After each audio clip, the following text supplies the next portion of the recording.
We're back and stronger than ever. TPI Composites is bringing jobs back to Iowa, building the future of clean energy with the power of wind. Wind powers the world, and here in Iowa, it powers growth, jobs, innovation, and opportunity for generations to come. When we build here, we fuel something bigger, a cleaner future, a stronger workforce, a legacy that will last. TPI Composites. We're back, Iowa, powering the world.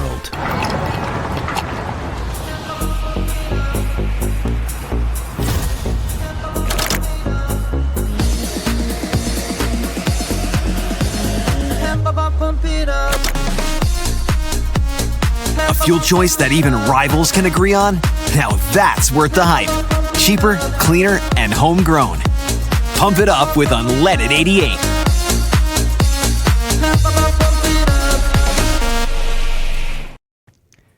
Good morning and welcome into the Channel Seed Studios, or I guess it could be good afternoon, good evening, whenever you're listening to Bigger Than 12 here on Iowa Everywhere. Thank you for listening. I'm Jake Brend, joined by Derek Duke in Texas. Derek, how you doing, my friend? Doing good, man. I'm sorry. I got some crumbs all over myself here. I guess Jamie Pollard was right. I'm just a complete slob. But you know what they say about the slobs, right? You know what they say, Jake? I don't know. What do they say? You can't drink all day if you don't start in the morning. I got some nutritious orange juice here, and I'm gonna. Oh man, just. It's gonna be one of those shows, huh? Well, some of us. Oh yeah. Some of us working class folk, not the elitists, got to go to work today. So I'm sipping on a nondescript energy drink after a long and fun night at Hilton Coliseum. I was there. I left Hilton at 1:15 last night. You should have just slept there. Dude, the courtside chairs are honestly comfy enough to where if I needed to take a nap or something and I'm the only person in the building, I think I could do it. But I'm feeling fresh. I'm feeling ready for a great show here on Bigger Than 12. We got a lot in store for you today. We're going to go heavy on Iowa State, Arizona, and Texas Tech, Kansas. Also some interesting results with Houston clinching the Big 12 and BYU staying hot. We're going to talk about Jamie Pollard's week, the Craig Smith firing at Utah, which happened since our last show, but it feels like an eternity ago. And, of course, we'll bring in all of our other fun Bigger Than 12 segments. We're presented, as always, by WealthCharter Retirement Planning and Tax. It's March, and you know what that means. If you don't have your taxes done or started right now, it is time to do that. WealthCharter is the perfect place to get all of that in check. They are experts. Tim Hawkins and his team can keep you up to date with any changes that have happened within the new administration for that. And then they specialize in retirement planning. If you have any needs for retirement planning, which everybody does, or financial planning, WealthCharter Retirement is your place to go. Simplify your wealth. You can visit wealthcharterretirement.com to schedule an appointment at their Ankeny office. Let's start at Hilton Coliseum. Iowa State beats Arizona 84-67. And I think they played their best half of basketball in that first half since the first half against Auburn all the way back in November. Would you agree with that, Derek? I would say so. It was definitely one of the most impressive halves they've had in a long, long time. Yeah, it was. There's a lot to break down from that half of basketball, and honestly from the game in general. But to me, what stood out the most, it was Mile Momcilovic. It can be lazy sometimes to go with the leading scorer, but what he did in that first half, ended the day with 17 points. The quick release, the instant offense to grow that lead when, frankly, Iowa State's offense was somewhat struggling in that stretch, to grow that lead up to 15 points. That is the difference between Iowa State making a Sweet 16 and a Final Four. He is their biggest weapon when he's on. You can see it right there if you're watching on YouTube. doing it right in front of George Niang and Tyrese Haliburton. If they can get that level of Mila Momcilovic, Iowa State is one of the 3 best teams in the country.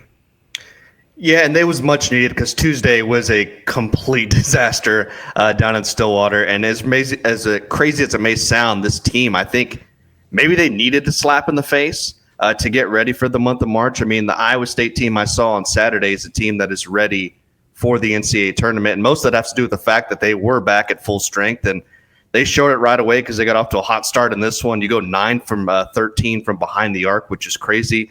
I know that's not going to happen very often. I don't know whether it was the atmosphere or the fact that Niang and Haliburton were there, but they were on fire in that first half. And when they play like that, they can compete with anybody in the country. And to Iowa State's credit, they were as equally as impressive to me in the second half. I feel like the intensity really didn't drop off that much, and they kept their foot on the gas, which is something you definitely like to see.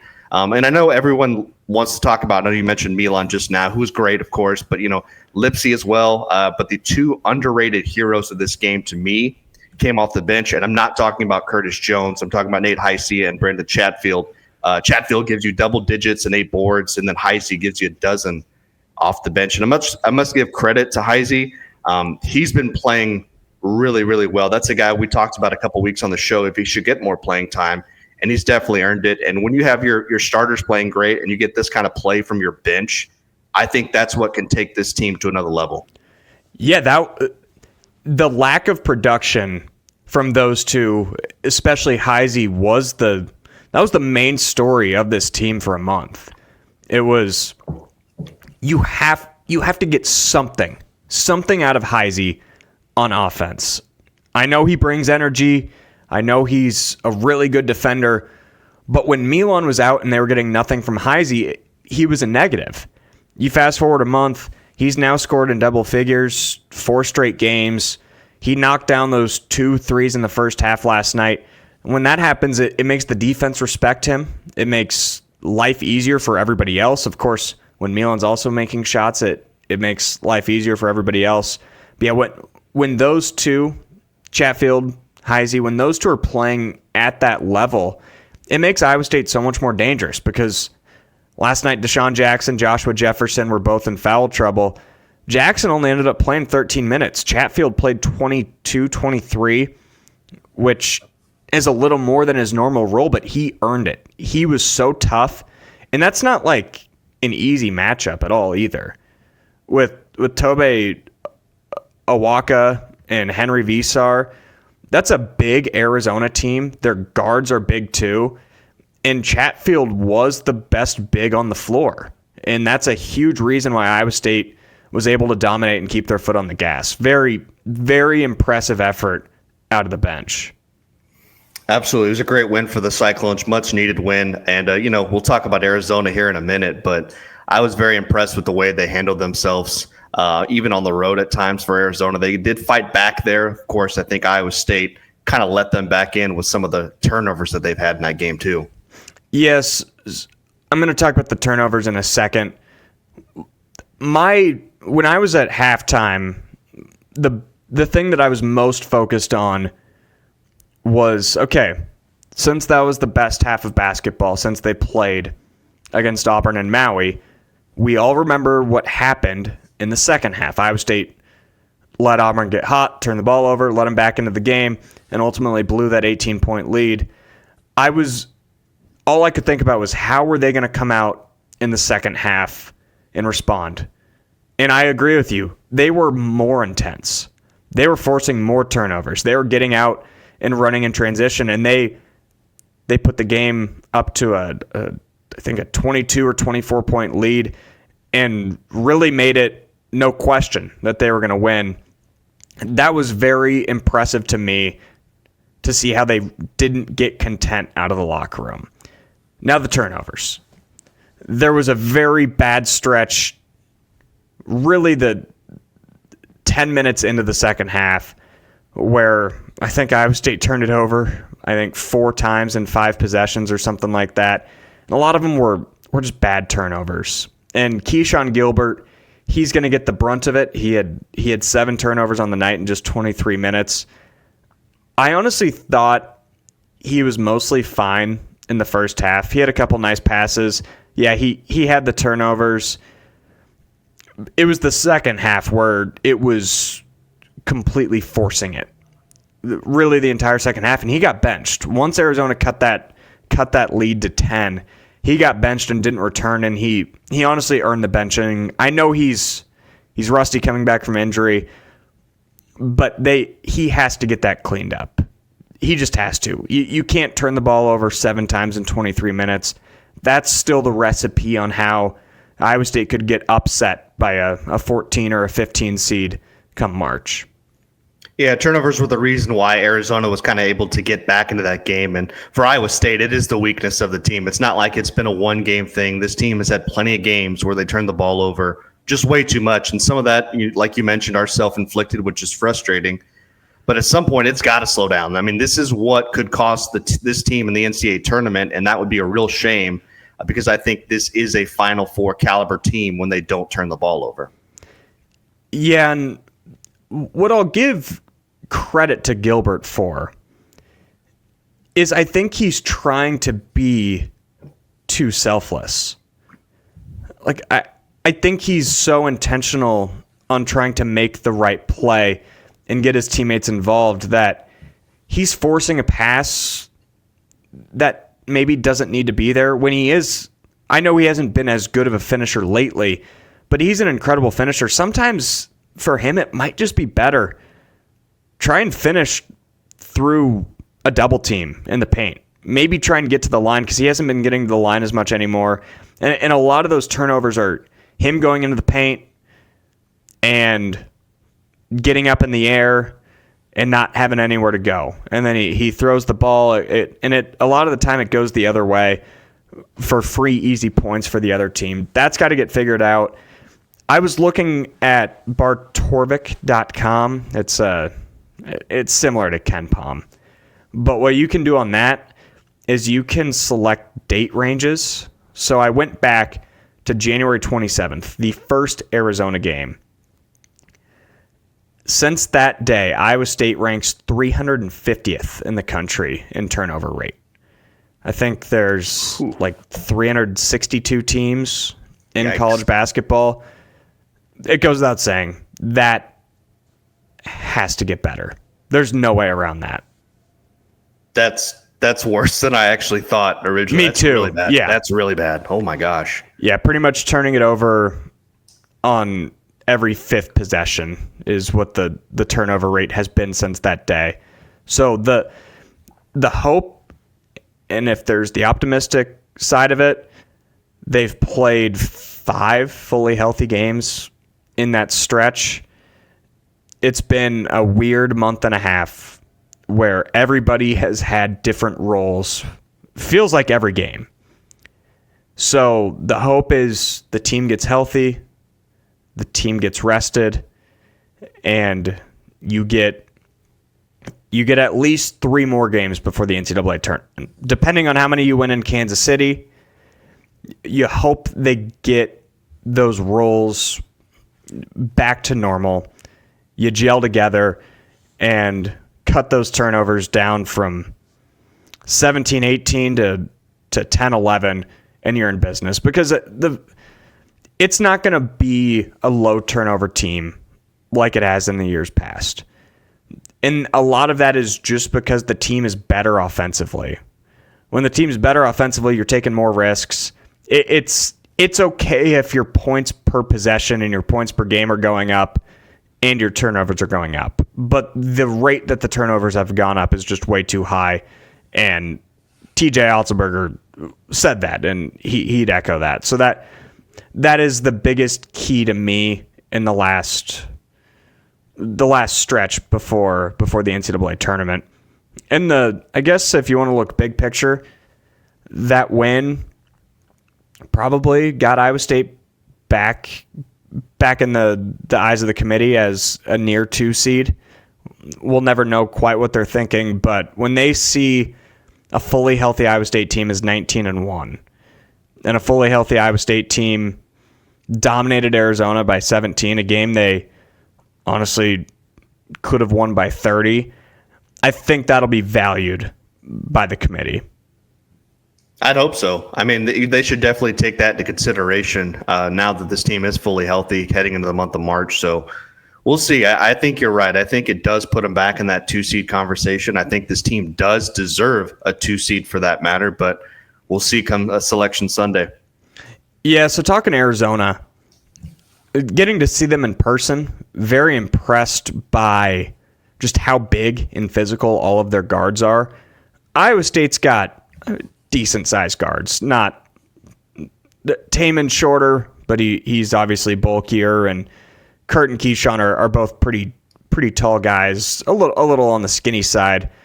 But Arizona, all of their guards are just really big. I was impressed sitting courtside and seeing that. And I know it wasn't a great night for them, but they didn't roll over and die when they could have. That said something to me. But my biggest concern with Arizona, it's shooting the ball. Their splits home and away are pretty unbelievable. Their last 3 road games, you want to hear these stats? Their last 3 road games, their shots from 3, 2 of 22 against K-State, 4 of 18 at Baylor, 4 of 22 at Hilton Coliseum on Saturday night.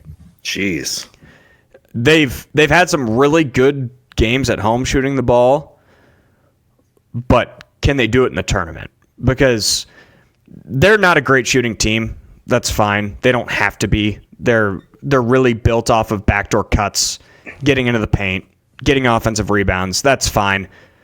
But even if you're not a great shooting team, you can't shoot like that night in, night out in the NCAA tournament and expect to move on. They've got to figure that out really soon.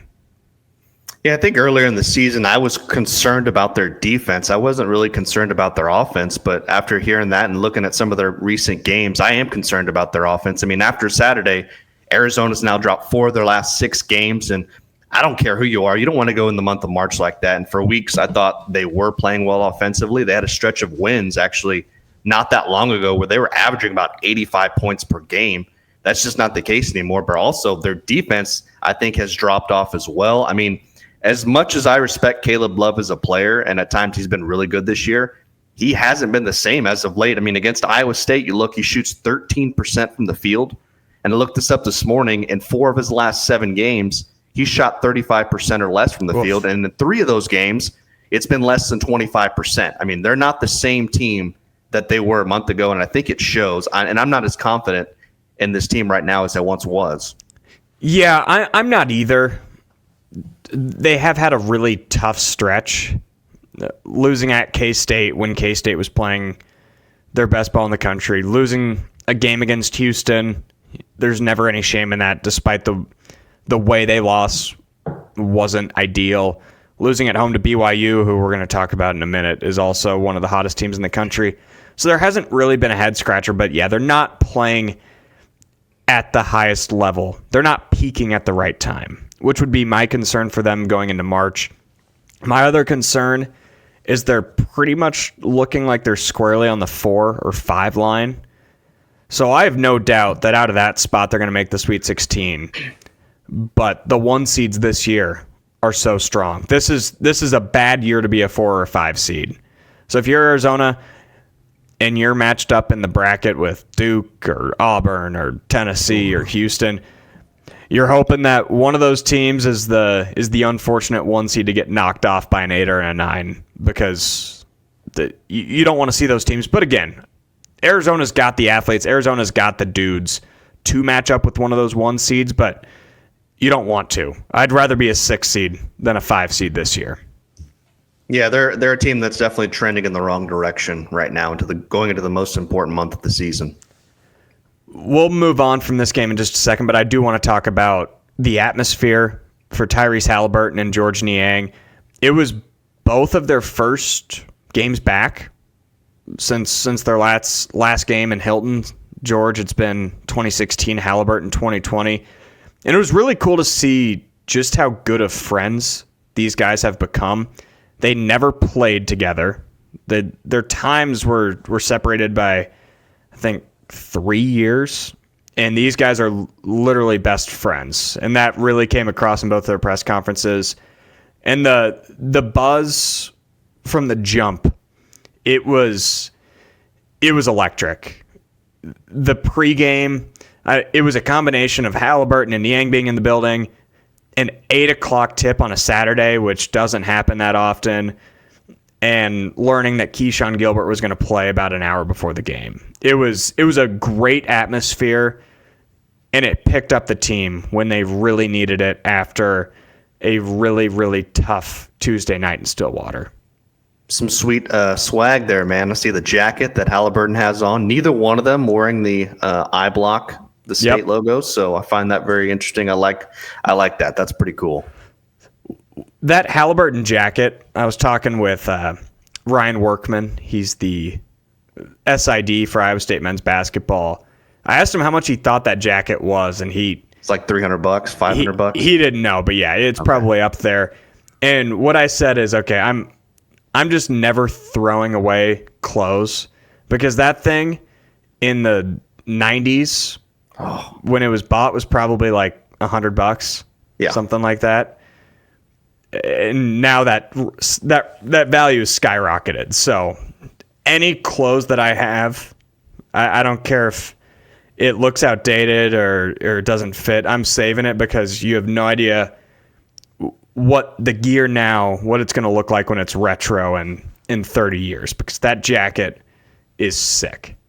Even the Niang shirt's pretty nice there too. So both of them showed up pretty good. Yeah, both legends, and it was cool to see Niang supporting Haliburton, and Haliburton will be back when 31 goes in the rafters, because that was talked about last night, and it's going to happen.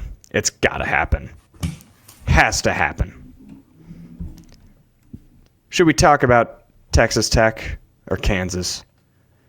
A little both. I got something for Kansas, but we can definitely talk about Tech too. Little of both. Okay. You know the rule. We'll talk winners first. Texas Tech goes into Fog Allen Fieldhouse, wins 78-73, handing Kansas their first season with 3 home losses since 2017 into 18. What this win for the Red Raiders showed me is that Texas Tech is national championship good. I'm ready to go there. They battled injuries the last month. They finally had everyone back, and they straight up beat KU in their building. For me, the biggest thing that stood out was the poise and toughness. Tech shot the leather off of the ball, jumped out to a 14-point lead, but KU made it a game. They took the lead in the last 10 minutes, and we all know how it goes in Fog Allen Fieldhouse when KU goes on a run. When they go on a run like that, typically the game is just over. It doesn't matter how much you were up in the first half. If KU goes on a 15-0 run or a 20-5 run and takes the lead, most nights you're not winning. But Tech was more poised down the stretch. They got that clutch 3 by Darian Williams, and then locked down defense to end it, holding KU scoreless in the final 2 minutes and 49 seconds as the Jayhawks finished 0 of 5 from the field. They did it on both ends to walk out of Fog Allen with a win. In Texas Tech, when they're healthy, they are as good as any team in the country outside of that top Auburn, Duke, Houston tier, in my opinion. Yeah, it was a great win for Tech. I mean, it was much needed after that loss to Houston and TCU about a week ago. So I thought TJ Toppin played great, which is normal. And once again, you get Christian Anderson coming off the bench, getting a 15. And credit to Tech. He's one of my favorite players in the league. Really good.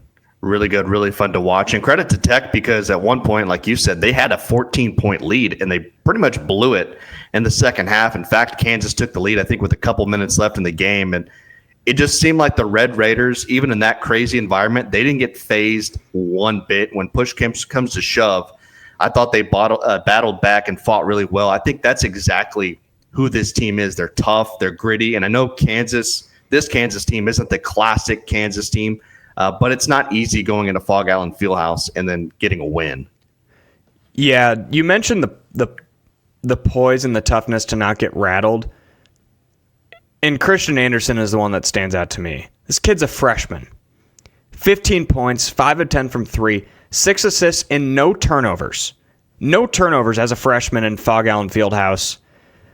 This kid is going to be a problem in the Big 12 for a long time because he certainly could be a pro down the road, but he's not huge.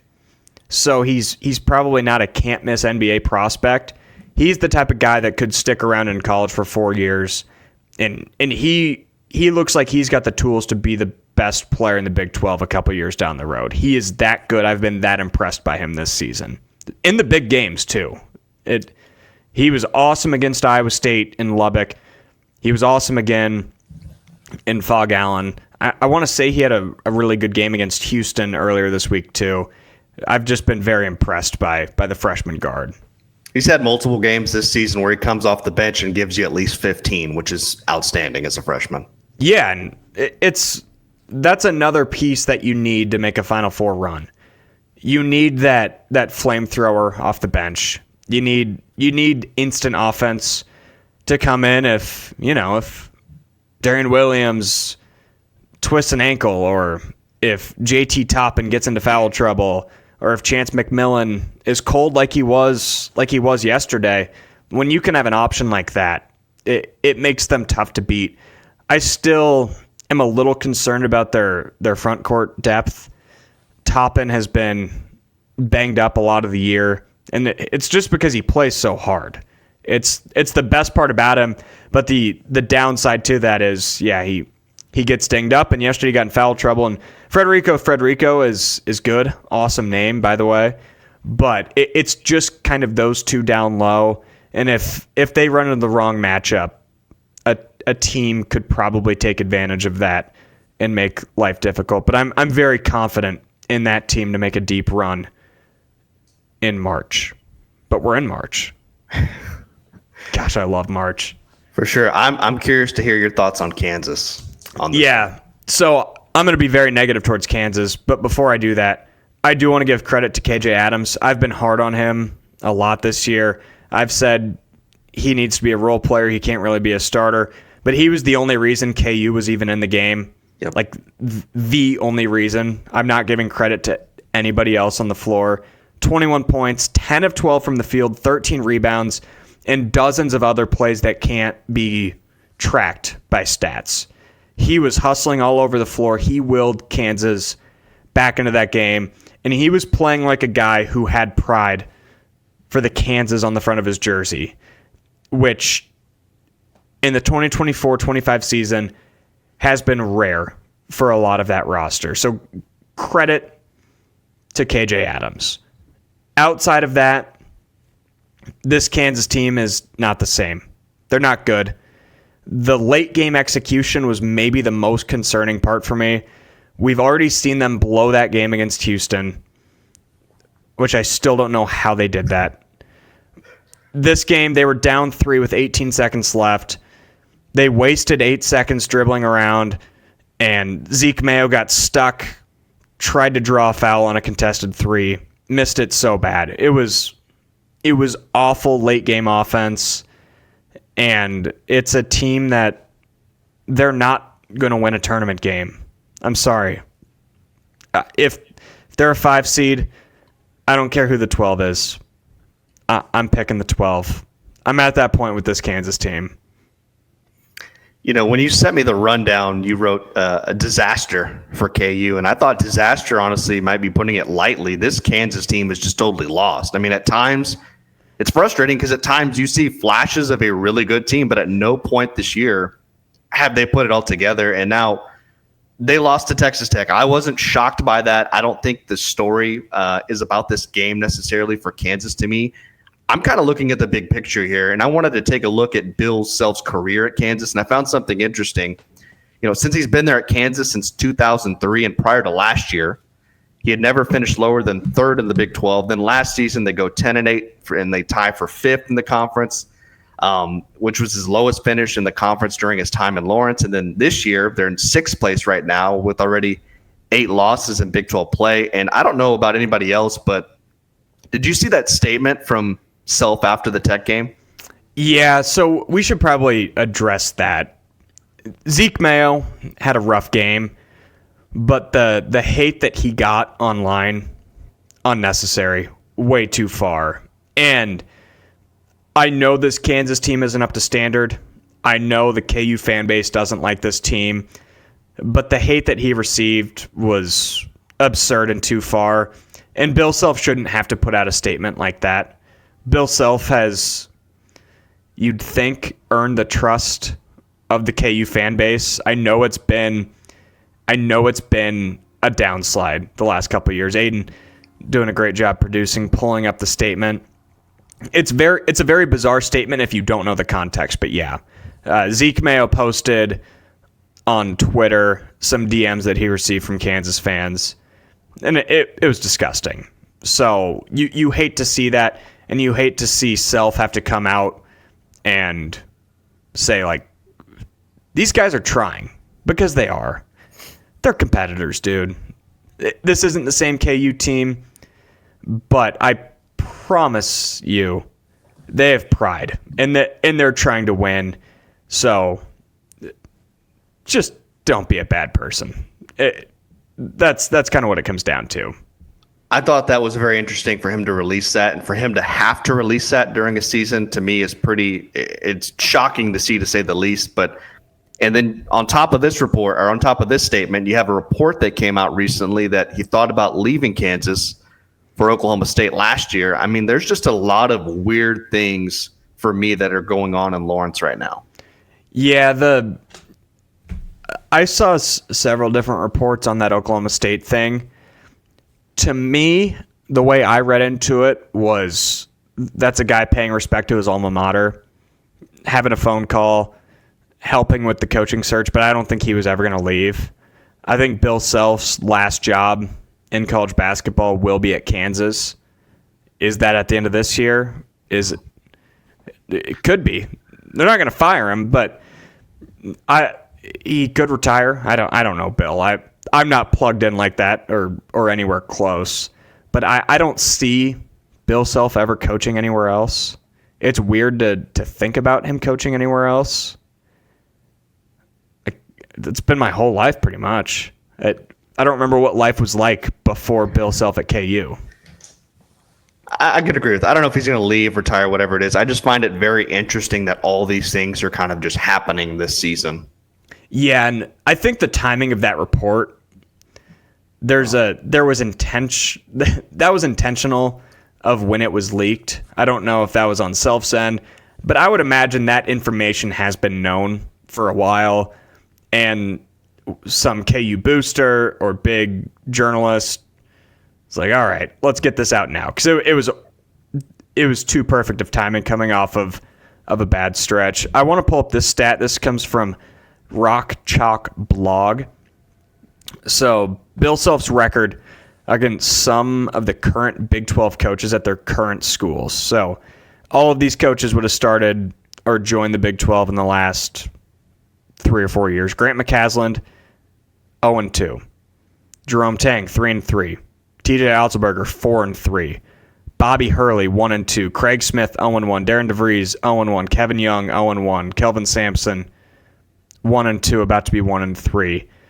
That's a sample size of the last 3 years where Bill Self is not dominating. Kansas is not dominating the conference like they used to. That's a pretty telling stat. No, they definitely aren't the same team as they once were. Even going back to last year, they weren't the same team. So this is going to be 2 years of Kansas really not being that quintessential Kansas team. Because there's a new sheriff in town, and that's the Houston Cougars and Kelvin Sampson. Houston now 2 for 2 in Big 12 titles. They've come into the Big 12 in 2 years. They've gone 32-4. 32-4 in the best basketball conference in America. Unbelievable. And they've somehow still flown under the radar, I think.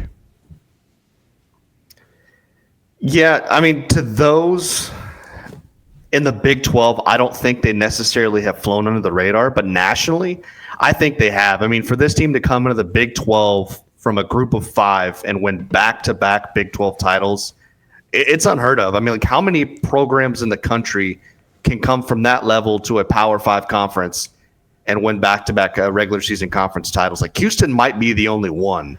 And that and credit to Coach Sampson. He's built them and Gonzaga. I can't see That's fair. I can't see any other program making that jump and being this successful. And even Gonzaga, I don't know what they would do in the Big 12. They'd be up at the top, but I don't think they'd win it back-to-back years like Kelvin Sampson has.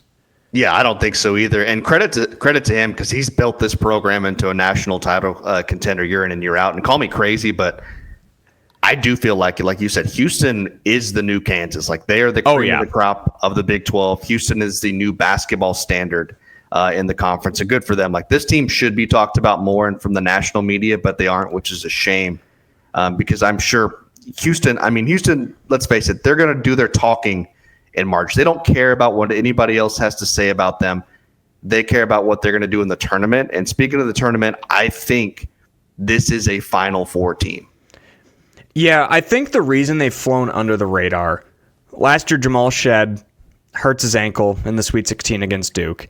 If he doesn't get hurt, they win that game. I think they go into the Final Four. I think they would have played Purdue. That's a 50-50 game right there. I don't think anybody was beating UConn last year, but Houston was a Final Four team. Frankly, they just were. And this year they started the year weird because they had some preseason injuries. They had players shifting to new roles, and they got docked for some early close losses to Auburn and Alabama, who are two of the 5 best teams in the country, and they had a questionable loss against San Diego State. But since then, they look even better than last year. The way they're shooting the ball while still bringing that toughness and the best defense in the country, they are absolutely not talked about nationally enough in the conversation of who's the most dominant team in college basketball. I don't care how you rank them, but I think Auburn, Duke, and Houston have separated themselves as that top tier of college basketball. And if you handed me $100 bill and if I had to bet those 3 teams in the field, I'm taking one of those 3 teams to win it all in March. And I would feel very confident in Houston being one of those teams right there at the end. Yeah, they truly were the best team in the conference this season. You look back now, they've won 21 of their last 22 games, and I think they definitely deserve a 1 seed. But what a season for Coach Sampson and the Coogs, and what a great addition. I just want to say that. What a great addition for the Big 12 to have a program like Houston in this already loaded basketball conference. It's very nice to have them here. Yeah, it's huge, and they're not going anywhere. Arizona's not going anywhere. They're only going to get better, I think. They had a weird start to the year. Iowa State doesn't appear to be going anywhere. Kansas will be back. And the BYU Cougars, I think, are going to be right in the mix these next few years. That is a sleeping giant of a program.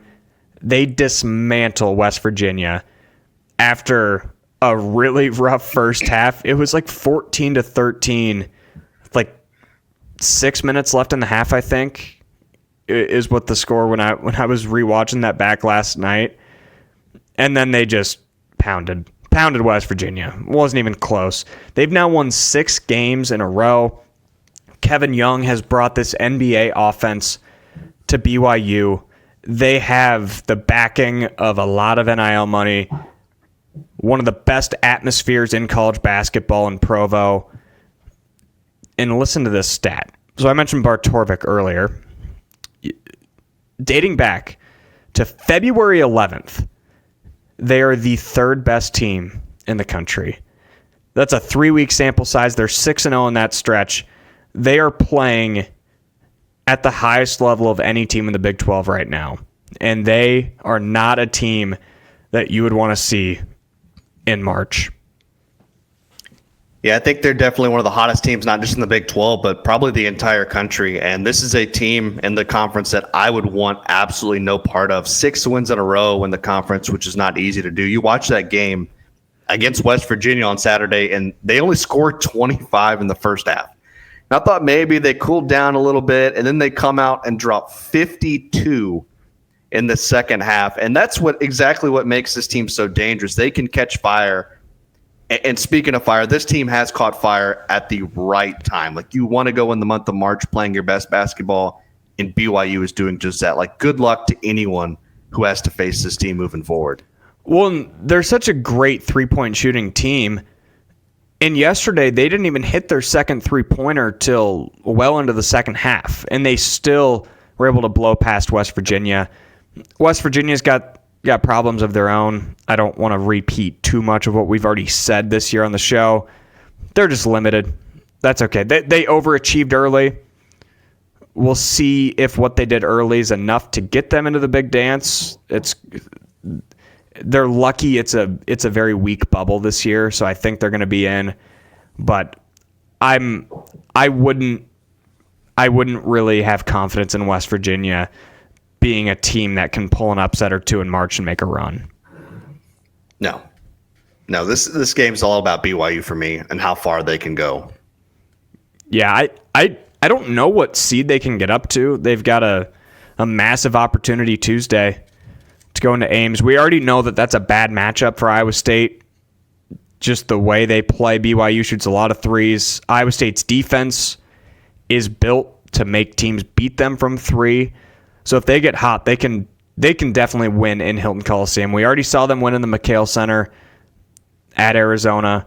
That's a tough game for Iowa State, and if BYU can win that game, they could get up to that 6-7 line and certainly be a team that you do not want to see if you're a top seed. Yeah, because if they win on Tuesday, there'd be 7 wins in a row, and I can't remember their last game, but I don't think it was it Utah? I believe it's a rematch with Utah. I think it's Utah. Correct. But, I mean, you're going to go in the conference tournament 8-0. Yeah, Utah. So, I mean, if you win that game on Tuesday in Ames, you're definitely beating Utah at home. I mean, that's going to be a great game. I'm definitely going to be watching that one. It's a rivalry game, but I don't think they're going to have any trouble with Utah at home. The loss to Utah, that was one of the great games of the year back in January in Salt Lake City. Speaking of salt, thank God the salt is finally off the roads in Iowa. I think we're going to get one more snow this week, but hopefully we're done for good. It's the perfect time to go out to Freedom Tire. Your tires are tired. They've had a rough winter. It's spring. It's finally here. And I can guarantee you that your car is not in great shape right now. Whether it's your tires, your engine, go check out Quentin Crowner and his team at Freedom Tire. They'll get you all taken care of heading into spring.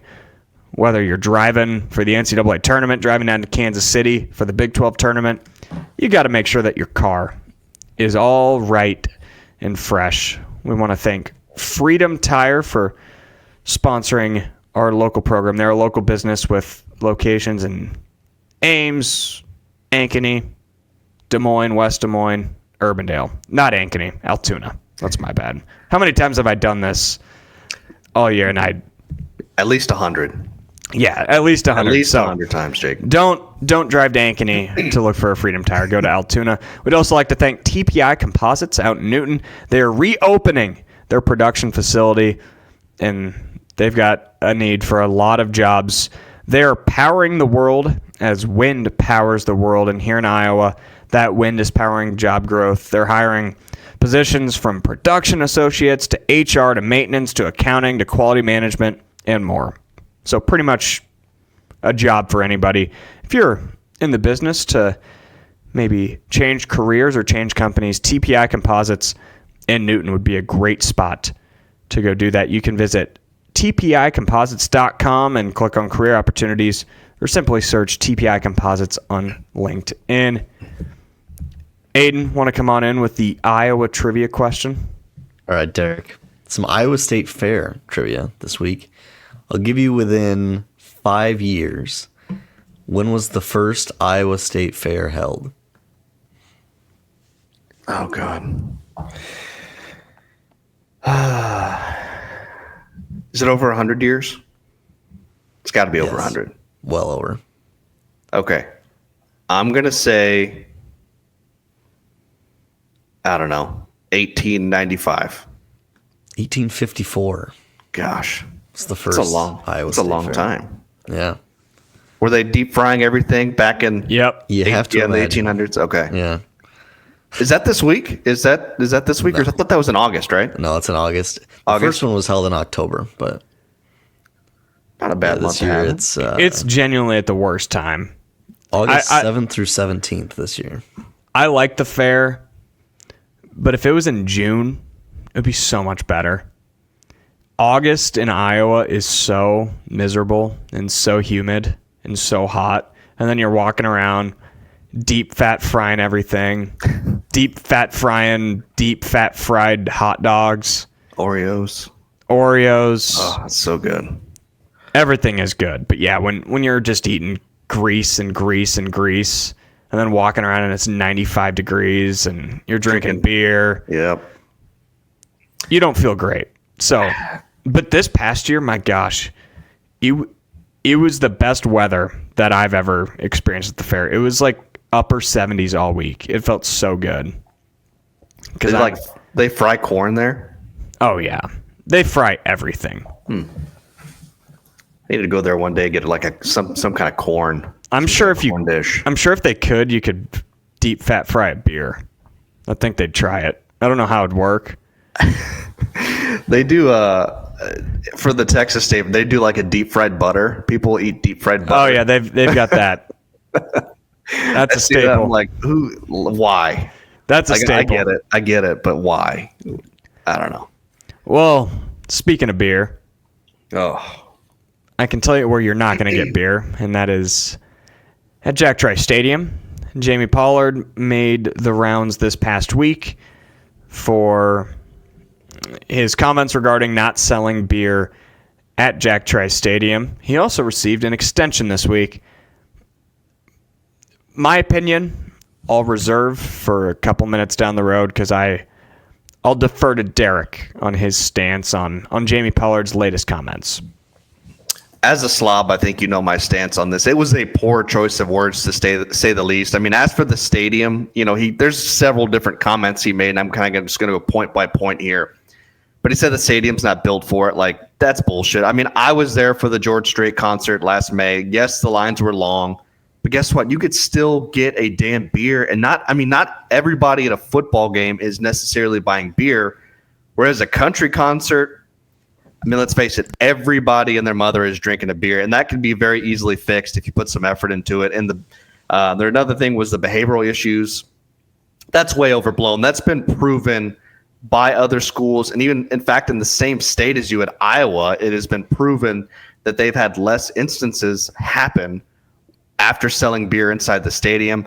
The other thing is it avoids the empty third quarter where we see fans leave the stands, go outside, have a drink. I mean, why not keep them in the stadium and keep them happy and put more money into the school's pockets? But of course, the thing that pissed me off was the slob comment. Like, calling people slobs, like, those slobs are the same people who spend their hard-earned money to support Iowa State athletics. Those slobs are the same people who are buying merch, supporting the athletic department through NIL opportunities, like Ames Lager, which is a beer. So, I mean, the Iowa State athletic department could potentially make millions by simply offering it. And like the last time I checked, Iowa State, they're not in the Big Ten or the SEC. They're not just making money hand over fist.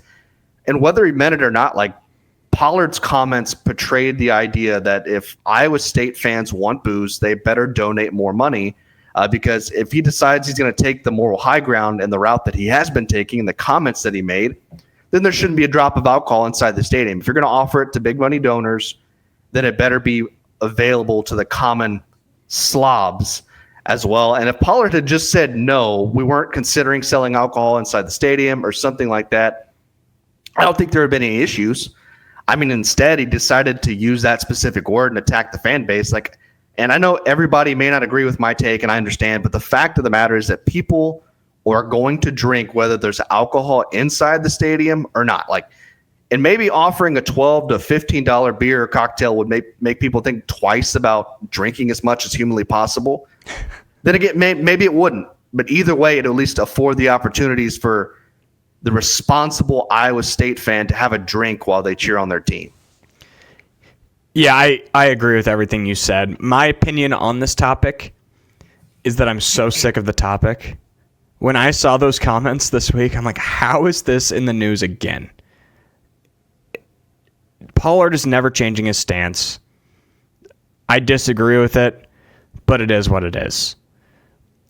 I get why he keeps getting asked about it. I don't know why he said what he said. If he would have just said, nope, we're not selling it, it wouldn't have been news. But the type of comments that he made, of course, made it news. And I guess if there's a silver lining, the next athletic director at Iowa State, whether that's in 5 years and 10 years, they've got the easiest PR win ever on day one of their job, because they will come in and they will, I guess, not legalize beer, but they'll decide to sell beer, and they're going to have a PR win. I do wish Pollard would just be a little, it's hard to say more transparent, because he's about as transparent as there is for athletic directors. I do just wish that instead of always, I don't know, and instead of making comments like he did last week, I wish he would just be a little more honest, be like, yep, we like having it be a premium thing. You don't have to make it a class thing about who's paying the most. But if you just said, yeah, we could sell it to the general public, but we think it's more valuable to give our premium donors, to give our premium seating alcohol, and leave it at that. That's my opinion at this point on the topic. And I hope that we never, ever have to talk about it again on this show until whoever that next AD is in 10 or 15 years comes in and decides to sell beer for the extra revenue. I think what may have been even worse than the slobs comment was the fact that he said, if you can't refrain from drinking for 3.5 hours from the game, then don't come to the game. Like, I don't care. Like, you should care. That's your job to care. And again, those slobs that you're calling are the same ones putting money into the program, and every single dollar counts. Yeah. At a time where Iowa State could use every dollar, it'd be nice to have the extra revenue, but I guess that's up to the athletic department on different ways to make that up. And unfortunately, a lot of that comes in increased parking, increased tickets, et cetera, et cetera. Speaking of athletic departments, Utah made an interesting decision. Firing Craig Smith after 4 seasons in Utah. I thought it was odd timing. I thought it was odd that they fired him. I had really zero expectations of Utah this year, and they exceeded those with a decent Big 12 season, and I guess maybe that's why he got fired, because I had zero expectations of them. What did you think on this decision, on the timing of it, and just the fact that he got let go?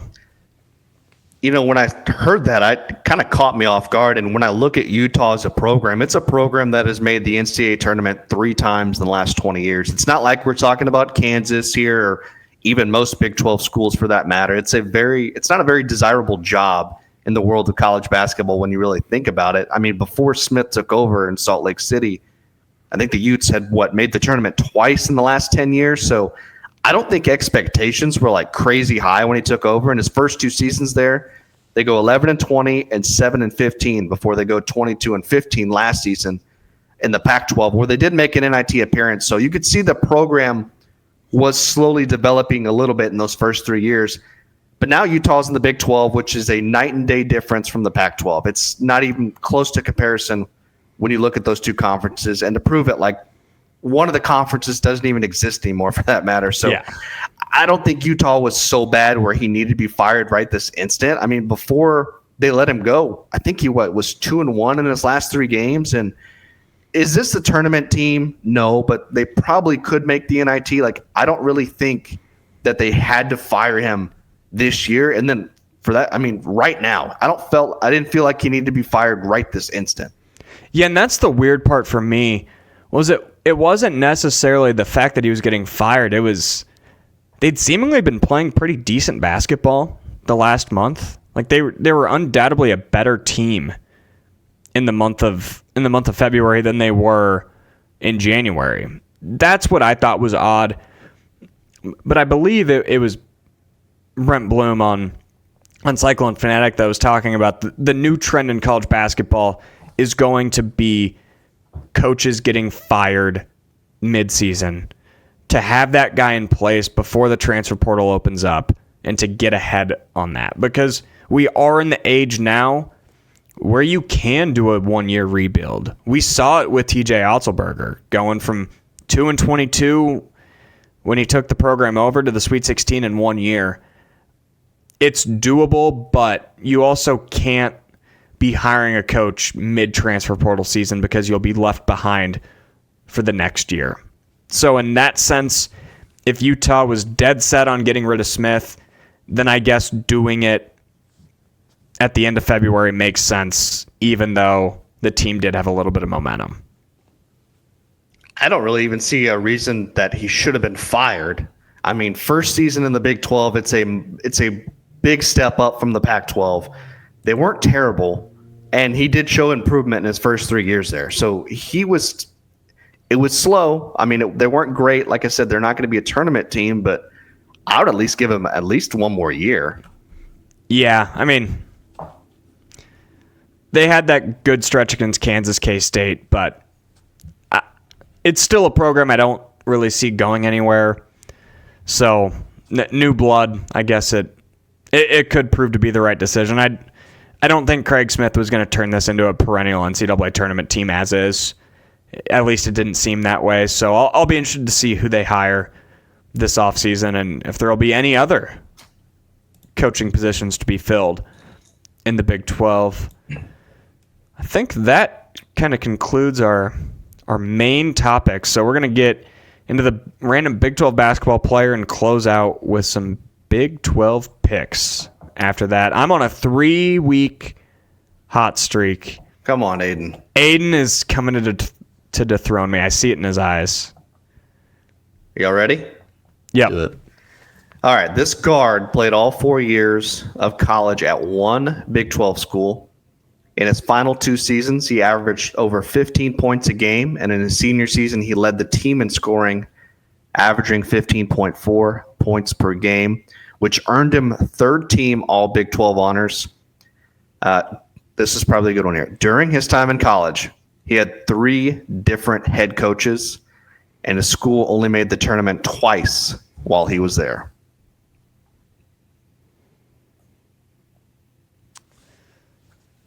So I think I know the team, but I've got to. I know the team.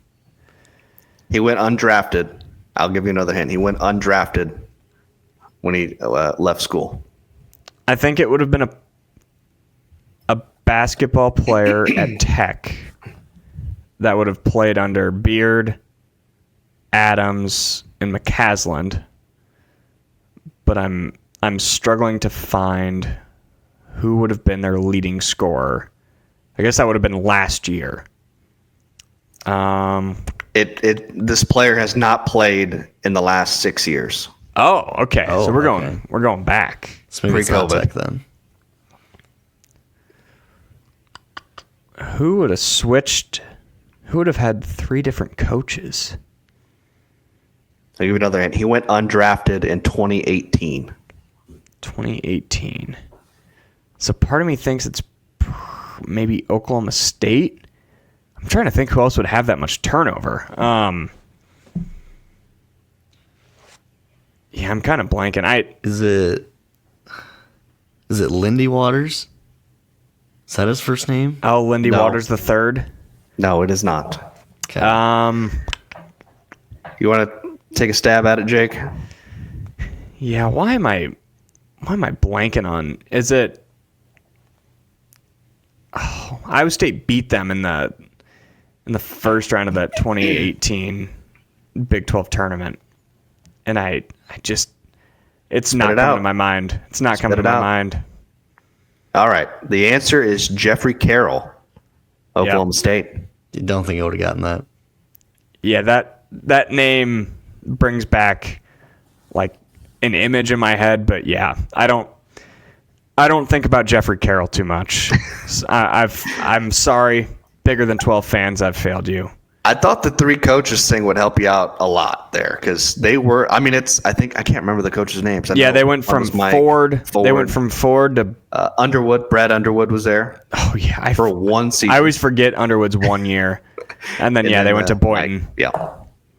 I thought that would be the clue there. That's a good hint. But dang, the streak ends. Streak's over. I'm sorry. We'll be back stronger next week. I'll hit the tape. We'll be back. We'll recover. I promise. Ice up, son. Let's finish out with some Big 12 picks. I had a 2-1 week. Derek a 1-2 week.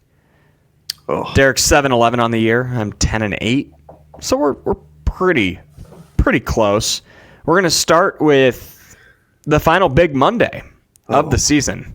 That sounds weird to say. Kansas traveling to Houston for an 8 o'clock tip on ESPN. The Coogs, according to Ken Palm, be about a 10.5 point favorite. Oh gosh, I want to say like Bill Self's team is going to come in inspired, especially after the statement and all this, but I can't. I just don't trust this team on the road. I'm going to take Houston at home to cover that spread. Yeah, it's the dead cat theory that KU might have hit rock bottom. I know we've said that a couple times this year. Yeah. But Saturday might have actually been rock bottom. You'd like to think one of the best coaches of all time, his team would bounce back. And I think they will. I really do. They're going to be motivated. They've got a lot to prove from that last game against Houston. But even if they bounce back and play well, I still think Houston wins this game by double digits. I'll roll the Cougs with you. Which is crazy to say that KU could play well, but yeah, I think they're still going to lose by double digits. That's just not words you say often when talking about college basketball. Tells you where Kansas is right now as a program. No doubt. The next game, the rivalry on the basketball court. Baylor going to TCU Tuesday at 7 o'clock on ESPN Plus. The Bears will be favored by 3.5 points in a rematch that TCU won in Waco. Thank you for not calling it the Bluebonnet battle there. Yeah, that doesn't exist. No. Man. Baylor just like scratching and clawing for their postseason lives right now. I think they pull it off. I think they win this game out. I mean, yeah, I'm going to take them to cover that spread. They haven't won a road game since January 25th. That was at Utah. Oh. TCU has been playing decent ball. No, not really. I guess they haven't really been playing decent ball. They had a decent stretch there in February. It's a tough one. They're going to be fired up, but I do think it's hard to beat Scott Drew twice in the same season. I'll take Baylor in the points, but I don't feel great about it. I would not bet this game. So riding with 2 picks so far. Yeah. All right. Man, and we might be on the same page for this third one. It's BYU at Arizona State senior day for Keyshawn Gilbert, Curtis Jones, Conrad, Brant Chatfield. Tuesday, 8 o'clock on ESPN2. I wrote in the rundown 6.5. I think let's set it at 5.5. That's what I think this line will open up at. So you got Iowa State 5.5? Yep. Okay. I'm still taking BYU. Hottest team in the Big 12, 6 wins in a row, shooting lights out offensively. Iowa State is going to try to make some 3-pointers in this game. Teams have struggled in Hilton shooting threes at times. But I just think this BYU team, they're on a different level right now. I would not want to play this BYU team. I wouldn't be shocked if Iowa State wins this game close, but I think BYU is going to cover that spread. Dang, we're going 3 for 3. Oh, so it's either really good or really bad. Yeah, you're either going to the moon with bigger than 12, or we're going to the bottom of the ocean with bigger than 12. Yeah, BYU is the smart play. You got to do it. And I often wouldn't say that about betting against Iowa State and Hilton Coliseum. I just think the matchup, the way BYU's playing, this is a game that I think Iowa State will find a way to win, but it wouldn't shock me if BYU won. And it certainly wouldn't shock me if they kept this within a 5-point game. I would worry about free throws in a game like this where, who knows, maybe Iowa State gets a stop up 4, BYU fouls 2 straight possessions just like that. It's an 8-point game. That wouldn't shock me at all. I do think Iowa State wins, but yeah, I'll also take BYU to cover. So I guess our records Not gonna change. in head-to-head aren't going to change, but they'll go up or down. That's one way to put it. But I think that's going to do it on Bigger Than 12. It's March. 1 week to go in the regular season. It is March. It is March. We're going to be talking about the Big 12 tournament in a week. Selection Sunday in 2 weeks. It is the best time of the year. There's no way around it. And I can't wait. I'm shaking. Maybe it's the caffeine, or maybe I'm just so fired up for March basketball. But thank you for joining Bigger Than 12 on your Sunday, your Monday, whenever you decided to listen. If you would, please follow, like, subscribe on YouTube, Twitter, Spotify, Apple Podcast, wherever you listen, wherever you watch. Thank you to WealthCharter, and we'll be back next week on Bigger Than 12.